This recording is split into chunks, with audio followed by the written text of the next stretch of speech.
আচ্ছা, জীবনে কখনো কোনো মৃত ব্যক্তিকে গোসল করিয়েছেন? যদি কখনো সুযোগ হয় তাহলে সেই মৃত ব্যক্তিকে গোসল করাবেন।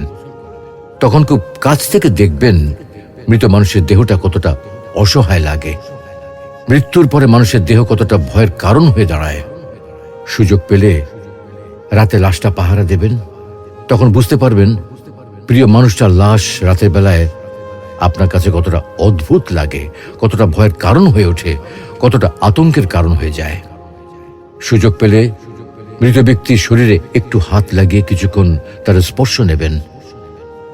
আপনি তখন উপলব্ধির সুযোগ পাবেন এই পৃথিবীতে বিশাল প্রভাব প্রতিপত্তি মৃত্যুর পরে কতটা নির্যাতনের রূপ নেয়।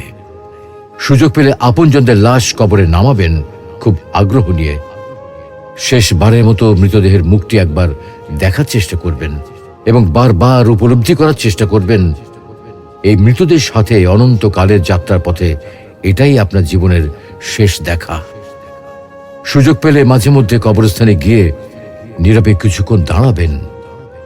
এরপর মনে মনে চিন্তা করবেন জীবনের লাভ ক্ষতির হিসাব। এই মৃত মানুষগুলো এই পৃথিবীতে কি করে গেছেন, কাদের রেখে গেছেন। যাদের রেখে গেছেন তারা কি কখনো এই মৃত মানুষগুলোকে স্মরণ করার জন্য কবরস্থানের আশেপাশে একটি বারের জনকে দেখতে আসে? আমাদের জীবনটা বড় অদ্ভুত, বৈচিত্র্যময়।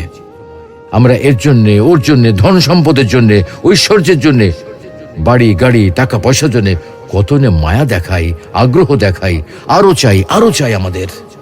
অথচ এই জীবনে আমরা মৃত্যুর কথা না ভেবে, পরকালের জবাবদিহির কথা না ভেবে কিভাবে আরো সম্পদ অর্জন করতে পারে সেই চিন্তায় বিভোর থাকি।